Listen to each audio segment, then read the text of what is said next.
warahmatullahi wabarakatuh. Bagaimana suaranya? Nggak ada suara. Oke, Pak kali lagi. Assalamualaikum warahmatullahi wabarakatuh. Oke, anak solihah. Bagaimana kabarnya anak-anak? Sehat? Alhamdulillah. Oke, sebelum pelajaran kita mulai, tolong anak-anak duduk yang tenang ya, yang solih. Pak nggak mau itu masih ada berbaring tuh, terlentang di atas kasur, pakai guling, enggak. Harus duduk yang solih, yang solihah. Nah, di sini, apakah semua anak udah pada tahu ya? Ini siapa? Ini Pak Afar. Pak Afar di sini guru kelas 3. Nah, di sini sebelum kita pelajaran, marilah kita buka dengan membaca basmalah terlebih dahulu. Bismillahirrahmanirrahim. Nah, tahu hari ini kita mau ngapain? Ya belajar. Nah, belajar kali ini kita melanjutkan dari pembelajaran kemarin, yaitu pembelajaran 3 dan 4. Tetap pada buku paket tematik 3G. Nah, benar. 3G. Nah, di 3G ini, pembelajaran 3 dan 4, anak-anak akan belajar terkait yang pertama, kalimat utama,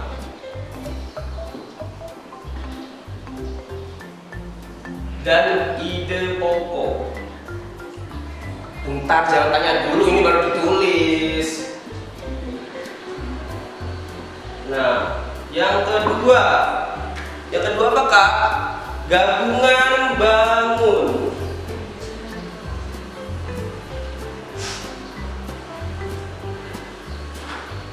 Yang ketiga, makanan khas daerah.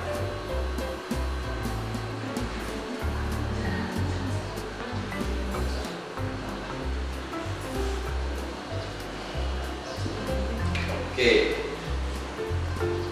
sudah ya. Yang pertama kita bahas dulu, kita bedah dulu. Kalimat utama. Ada yang tahu kalimat utama, anak-anak?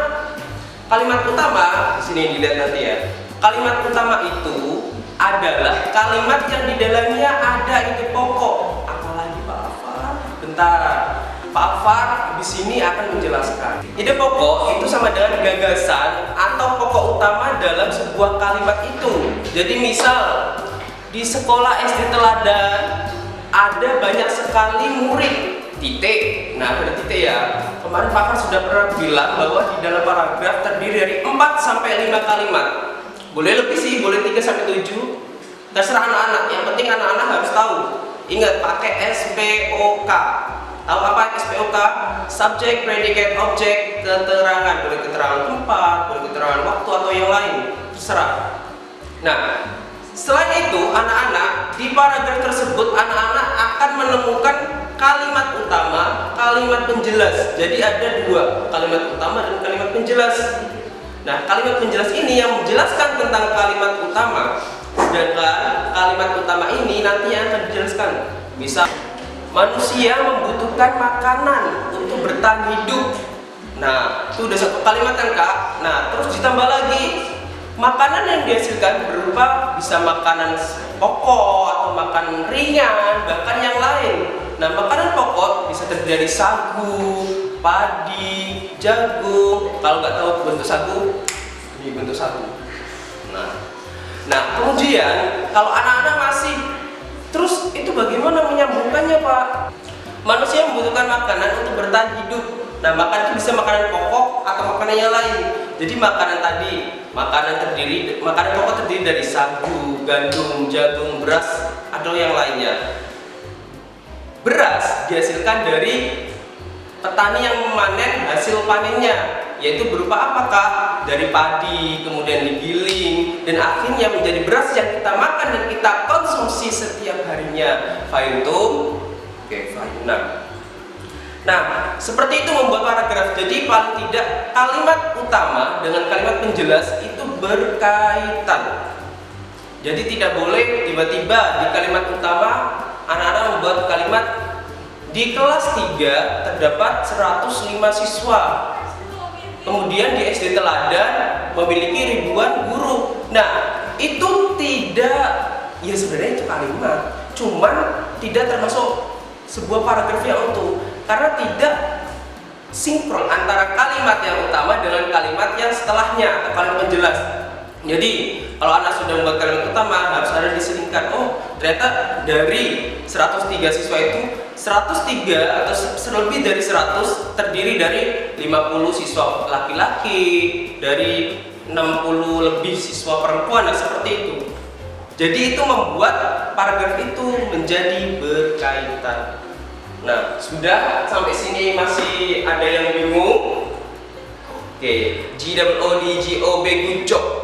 Kelas 3 semuanya good job. Nah, selanjutnya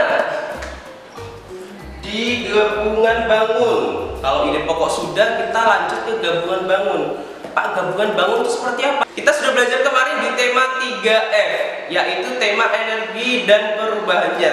Jadi ada, ini Pak Afar bawa sepertinya. Tarat. Nah, ini kemarin kita sudah membahas terkait ini. Ini bangun apa Kak namanya?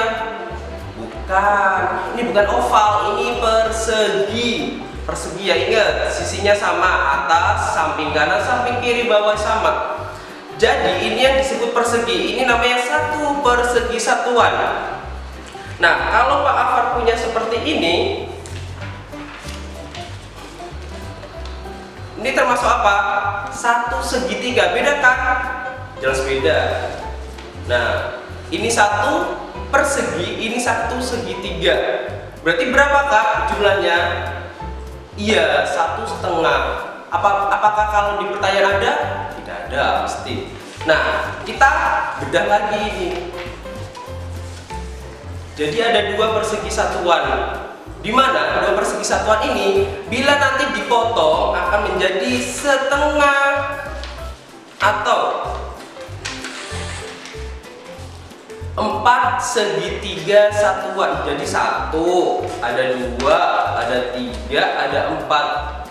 Kalau masih bingung silakan dibuka halaman 15, di situ ada barcode. Jadi nanti anak-anak atau orang tua silakan monggo untuk di-scan buat belajar anak-anaknya, biar anak-anaknya semakin paham dan ingat tentang luas dan dari bangun yang ada di gambar ini.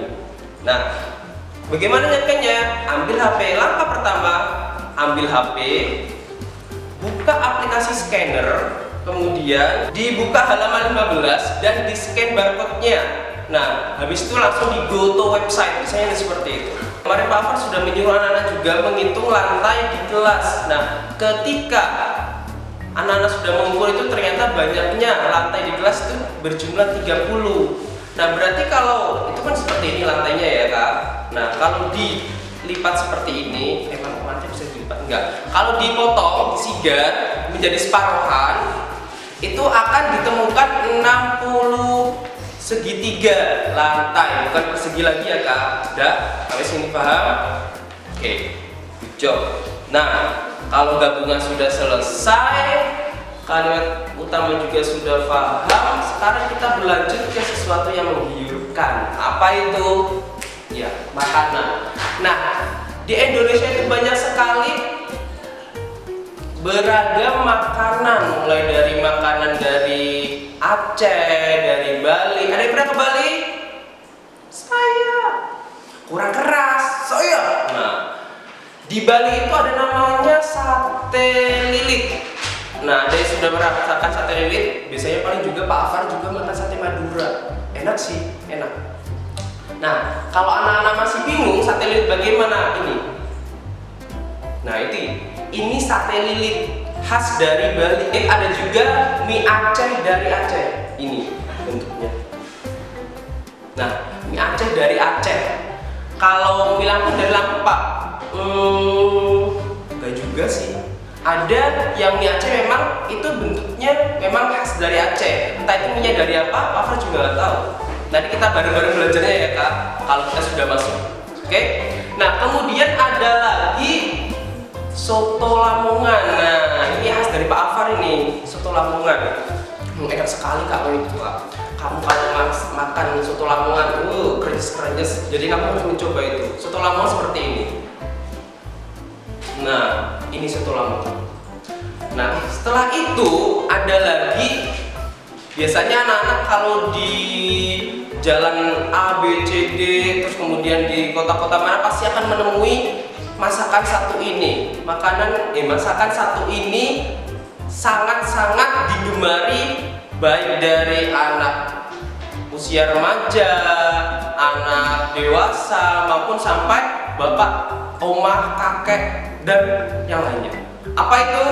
Iya, masakan Padang. Masakan Padang itu udah enak sekali, udah ada sayurnya itu, kemudian ditambah kuahnya yang harumnya enak sekali. Nah, itu adalah beraneka salah 3 atau salah 4 atau salah 5 dari khas makanan di Indonesia. Masih banyak sekali makanan khas di Indonesia yang belum kita jelajahi, yang belum kita cicipi. Dari Palembang itu ada empek-empek, ada juga nasi boran juga dari Lamongan, tapi itu tidak diecer di seluruh kota di Indonesia, itu khusus ada di Lamongan, namanya nasi boran. Jadi banyak sekali, nanti Pak Afar akan tampilin di sini.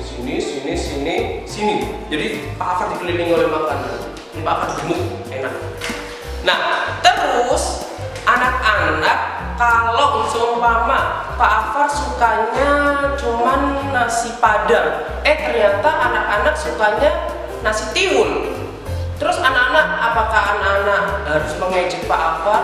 Apakah anak-anak harus menghargai? Apakah anak-anak harus apa? Iya, harus menghargai. Oh, ternyata Pak Afar memang sukanya nasi Padang. Jadi besok kalau di sekolah dibawain nasi Padang. Anak-anak sukanya nasi tiwul. Oh, besok berarti Pak Afar harus membawakan anak-anak nasi tiwul. Seperti itu. Jadi antara satu orang dengan orang lain yang berbeda kesukaannya, berbeda makanannya, harus tetap dihargai. Karena apa? Keragaman makanan di Indonesia itu merupakan kekayaan negara. Nah, jadi semuanya harus saling bahu-membahu, harus saling menghormati, harus saling menyayangi antar sesama. Tidak boleh pilih-pilih. Oh, aku pengennya nasi tiwul, jadi aku temennya nasi tiwul aja. Aku pengen sate kelatak, aku pengen sama teman-temannya makan nasi kelatak. No. It's big no for you. Oke? Jadi semuanya harus saling menyayangi, menghormati. Karena apa? Karena itu merupakan pengamalan dari sila Pancasila. Ayo, sila Pancasila keberapa, Kak? Iya, sila Pancasila kelima, keadilan sosial bagi seluruh rakyat Indonesia. Oke, mungkin sekian dulu dari mungkin sekian itu penjelasan dari Pak Afar. Apabila masih banyak anak-anak yang pengen tatap muka sama Pak Afar, pengen berkomunikasi dengan Pak Afar, nanti kita bisa bahas di lain kesempatan. Oke, yang penting anak-anak sekarang tetap belajar, fokus, jaga kesehatan. Semoga senantiasa selalu diberikan sama Allah kesehatan, keselamatan, dan keistiqomahan dalam ibadah. Ingat, kalau di rumah itu ibadah tetap, Kak. Jangan hanya mainan gadget, mainan game, apalagi PlayStation, apalagi main boneka-bonekaan. Ingat, ya, harus stay safe, keep healthy. Oke, sekian dari Pak Afar. Wassalamualaikum warahmatullahi wabarakatuh.